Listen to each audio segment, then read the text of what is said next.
Madhya Pradesh police ने inspector Hanuman Tomar की हत्या के आरोपी अजय तोमर की हत्या की गुत्थी को पुलिस ने सुलझाते हुए शूटर सहित 3 आरोपियों को गिरफ्तार कर लिया है। इस हत्याकांड का मास्टरमाइंड कोई और नहीं बल्कि अजय तोमर का ही छोटा भाई भानु सिंह तोमर निकला है। पुलिस ने इस मामले में भानु तोमर के साथ ही धर्मेंद्र कुशवाहा और मोनेश तोमर सहित एक नाबालिग लड़की को भी गिरफ्तार कर लिया है। वर्ष 2017 में अजय तोमर ने पारिवारिक विवाद के चलते अपने पिता इंस्पेक्टर हनुमान तोमर की गोली मारकर हत्या कर दी थी। इस मामले में उसे आजीवन कारावास की सजा मिली थी और वह ग्वालियर के सेंट्रल जेल में बंद था। 14 जुलाई 2025 को अजय पैरोल पर बाहर आया था। 23 जुलाई को जब वह शिवपुरी से ग्वालियर जा रहा था तब सुभाषपुरा थाना क्षेत्र के नायगांव तिराहे के पास अज्ञात हमलावरों ने उसकी गोली मारकर हत्या कर दी। पुलिस ने घटनास्थल से लेकर शिवपुरी ग्वालियर तक के लगभग 500 सीसीटीवी कैमरों की फुटेज खंगाली। फुटेज से पता चला कि अजय की कार के पीछे भानु तोमर की ही एक एसयूवी चल रही थी। पुलिस ने कॉल डिटेल और सीसीटीवी फुटेज के आधार पर आरोपी धर्मेंद्र कुशवाहा को पकड़ा, जिसने बताया कि जेल से बाहर आने के बाद इंस्टाग्राम पर उसकी मुलाकात भानु तोमर से हुई। भानु ने उसे अजय तोमर की हत्या के लिए 1 लाख रुपए की सुपारी दी थी। भानु ने ही मोनेश तोमर और एक नाबालिग लड़की के जरिए अजय तोमर को झांसे में लिया। लड़की ने रास्ते में गाड़ी रुकवाकर धर्मेंद्र और भानु को मौका दिया, जिसके बाद उन्होंने अजय की हत्या कर दी।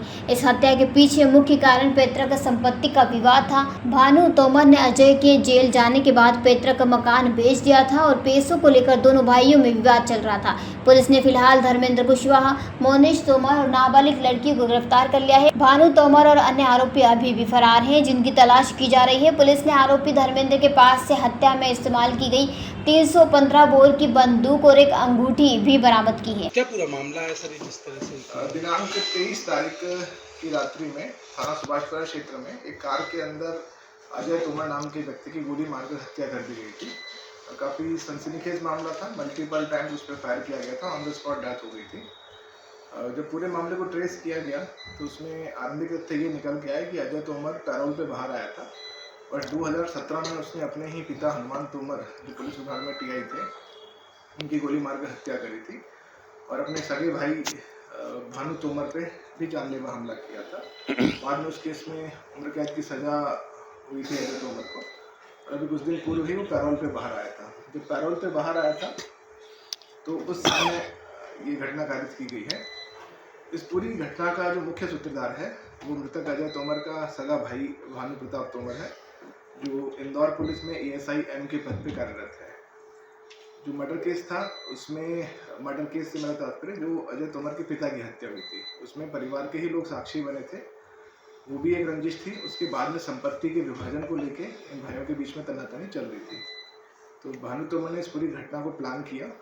सबसे पहले उसने इंदौर से एक नाबालिग लड़की को अजय तोमर से मित्रता कराने के बहाने से प्लांट किया। उस लड़की से भानु तोमर का परिचय, भानु तोमर का इंदौर में एक मित्र है जीतू बरालिया, उसने करवाया था। भानु का एक दूर का रिश्तेदार है मोनेश तोमर। मोनेश तोमर मुरैना का रहने वाला है। ये उस लड़की को कुछ दिन पहले इंदौर से अपने साथ ग्वालियर लेके आया था और इसमें जो एक्चुअल शूटिंग हुई है, यानी एक्चुअल जो गोली मारी गई है, उसमें भानु तोमर और भानु तोमर के साथ में एक व्यक्ति है धर्मेंद्र कुशवाहा, जो ग्वालियर का रहने वाला है, वो शामिल है। धर्मेंद्र कुशवाहा स्वयं भी हत्या के एक मामले में उम्र कैद की सजा काट चुका है। अभी जनवरी में ही रिहा हुआ था। जनवरी में जब ये रिहा हुआ तो ऑनलाइन सोशल मीडिया के माध्यम से भानु तोमर इसके संपर्क में आया। भानु तोमर ने उसको, धर्मेंद्र कुशवाहा को, कुछ पैसे भी उसके खाते में ट्रांसफ़र किए, वो भी रिकॉर्ड पे हैं। और फिर उसे ये पूरा प्लान बताया कि जब अजय तोमर पैरोल पे आएगा, क्योंकि इससे पहले भी वो पैरोल पे आया था, तो अपने को इस घटना को अंजाम देना है। उसके बाद में ये हुआ कि इंदौर से, जैसा कि मैंने बताया, वो नाबालिग बच्ची और मोनेश तोमर, जो उसका दूर का रिश्तेदार है, ये लोग पहले ही ग्वालियर आ गए थे। बाद में भानु तोमर भी ग्वालियर आया। भानु तोमर की जो गाड़ी है उसके नाम पर रजिस्टर्ड है, उसकी फुटेज हमको मिले हैं। जहाँ जहाँ ये लोग होटल्स में रुके हैं, ग्वालियर की 2 होटल में रुके हैं ये लोग, वहाँ के होटल्स के बिल, सीसीटीवी फुटेज, सब कुछ एविडेंस हमारे पास में है। फिर जो घटना दिनांक थी 23 तारीख को इनका ये प्लान था आरंभ में कि अजय तोमर उस विधि विरुद्ध बालिका के साथ भोपाल जाने वाला था। तो इन लोगों ने प्लान किया कि पहले शिवपुरी बुला लिया जाए और शिवपुरी से वो जो बालिका है वो साथ में बैठ जाएगी गाड़ी में और कुछ देर बाद में गाड़ी को से कोई बहाना बता के उतर जाएगी और फिर घटना को अंजाम दिया जाएगा। ये अंत समय पर अजय तोमर का प्लान चेंज हुआ। उसने बोला कि नहीं हम लोग ग्वालियर की तरफ जाएंगे। तो बालिका पहले ही आ चुकी थी, वो गाड़ी में बैठी मृतक की, अजय तोमर की, और यहाँ से ये लोग ग्वालियर जाने लगे। दूसरी गाड़ी के अंदर मुख्य आरोपी भानु तोमर तथा उसका साथी धर्मेंद्र कुशवाहा था। जब गाड़ी सुभाषपुरा थाना क्षेत्र में पहुंची तो लड़की वॉशरूम का बहाना करके उतर गई, और जैसे ही लड़की उतरी तो इन लोगों ने मल्टीपल राउंड्स फायर किए हैं, कट्टे से भी और पिस्टल से भी, जिससे ऑन द स्पॉट उसकी डेथ हो गई है। उसके बाद में मृतक अजय तोमर की गाड़ी का जो ड्राइवर था वो उसको तत्काल हॉस्पिटल लेके गया, लेकिन तब तक उसकी मृत्यु हो चुकी थी। और घटना को कारित करने के बाद में सभी आरोपी अपने मोबाइल बंद करके भाग गए। इसमें हालांकि बहुत इसने प्लान किया, लेकिन बहुत सारे एविडेंस हमें ऐसे मिल गए हैं जो इनकी पुष्टि करते हैं कि इन लोगों ने प्लानिंग की थी। उसमें होटल्स के फुटेज हैं, टोल्स के फुटेज हैं, फास्टैग की इनकी एंट्रीज है। घटना कारण क्या था? घटना का कारण ये था, जैसा कि मैंने बताया, मृतक अजय तोमर ने अपने पिता की हत्या की थी। उसमें परिवार के ही लोग साक्षी बने थे। इसमें आरोपी कितने आरोपी हैं सर टोटल? इसमें अभी धर्मेंद्र कुशवाहा जिसने शूटिंग की वो गिरफ्तार हो चुका है। मोनेश तोमर जो उस बालिका को लेकर इंदौर से यहाँ आया था वो गिरफ्तार हो चुका है। विदुवृत्त बालिका जो है उसको भी हिरासत में। इसमें हथियार वगैरह भी बरामद? इसमें एक महत्वपूर्ण तथ्य ये है कि आरंभ में जो ये विदुवृत्त बालिका है इसकी कोई पहचान हमारे पास में नहीं थी।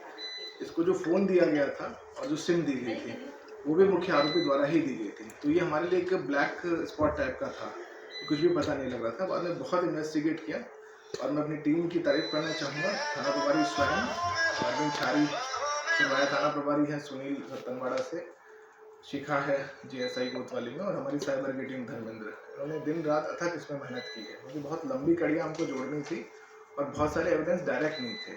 तो एक एक कड़ी को जोड़ते हुए इस पूरा को खुलासा किया गया। तो कुल मिला के 3 आरोपी हमारे पास में हैं। और भानु तोमर जो मुख्य आरोपी है, ऐसा संज्ञान में आया है कि अभी वो विदेश चला गया है।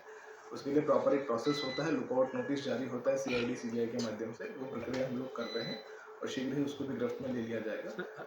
हत्या का मोटिव पिता की हत्या था या प्रॉपर्टी का? दोनों थे, क्योंकि ये लोग एविडेंस दिए थे इन लोगों ने उसकी, जिससे उसको कन्विक्शन हुआ। तो वो भी रंजिश थी, और दूसरा जो संपत्ति का विभाजन है परिवार की, क्योंकि इसकी नौकरी लग गई थी, ये थोड़ा संपन्न हो गया था, इसको लेके भी रंजिश थी। और घर की संपत्ति में भी धीरे धीरे ये कब्जा कर रहा था। तो इनको लेके पहले इन लोगों का झगड़ा हुआ था। कौन से देश में गया कुछ है? वो अभी बताना ठीक नहीं रहेगा, लेकिन ये हमारे पास पुख्ता है जानकारी। क्या पूर्व में भी कोई अपराध वगैरह इन पे बता दो दीजिए। जो किसकी बात कर रहे हैं? यही आरोप अजय तोमर की। अजय तोमर तो अपने पिता की उसमें सजा काट ही रहा था। धर्मेंद्र कुशवाहा जो है वो सजा काट के आ चुका है। भानु तोमर वर्तमान में ASI के पद पे है, ये जानकारी हमें वहाँ भी दे दी गई है। और इसमें हमें इंदौर पुलिस से भी पूरा सहयोग मिला, जो भी जानकारियाँ चाहिए थी बहुत तत्काल उन्होंने हमें जानकारियाँ बहुत सारी उपलब्ध कराई। तो 2 डिस्ट्रिक्ट के बीच में कोऑर्डिनेशन का भी बड़ा अच्छा इसमें योगदान था। सर इसमें हथियार वगैरह भी बरामद किए गए? आरोपी धर्मेंद्र कुशवाहा से बरामद कर लिया गया हथियार, और जो पिस्टल प्रयुक्त हुई थी और जो भानु को गिरफ्तार किया जाएगा तो उससे पूछताछ करके जब्त की जाएगी। शिवपुरी से कुलदीप गुप्ता की ये रिपोर्ट। जयराम जी, किशन काका, राम राम भाई, राम राम। क्या दोनों भाई बैठ के क्या हिसाब लगा रहे हो? ऊटी लहसुन के भाव आ गए क्या? अरे नहीं रे दादा, ये अपना रमेश नया मकान बनाने के लिए लोन ले रहा है। हिसाब किया तो पता चला कि लोन का पैसा तो ईंट और रेती में ही पूरा हो जाएगा। और अभी तो सीमेंट लानी है, सलिया लाना है, और तो ठेकेदार को भी पैसे देने हैं। मेरे तो कुछ समझ में ही नहीं आ रहा कि कैसे बनेगा मेरा नया मकान। अरे किशन काका, कहाँ इन रेत सीमेंट और लाल ईंटों के चक्कर में पड़ रहे हो? मेरी बात मानो तो अपने घर को बाबजी AAC ब्लॉक से बनवाओ। इसमें ना सीमेंट और रेत की जरूरत होती है, ना ही तराई करने की झंझट। और लाल ईंटों के मुकाबले आपका मकान काफी तेजी से बनकर तैयार हो जाएगा। इससे आपके पैसे तो बचेंगे ही, साथ ही मजबूती ऐसी कि सालों साल देखने की जरूरत नहीं। और इससे आप अपना मकान ही नहीं, कुएं और खेत की बाउंड्री वॉल भी बनवा सकते हो, जिससे रोजड़ों की समस्या भी खत्म हो जाएगी। वाह भाई, ये तो कमाल की चीज है। फिर तो मैं अपना घर बाबजी ब्लॉक से ही बनवाऊंगा। और मैं अपने खेत की बाउंड्री वाल। ज्यादा जानकारी के लिए स्क्रीन पर दिए गए नंबर पर अभी कॉल करें। बाबजी AAC ब्लॉक्स, स्टील से मजबूती।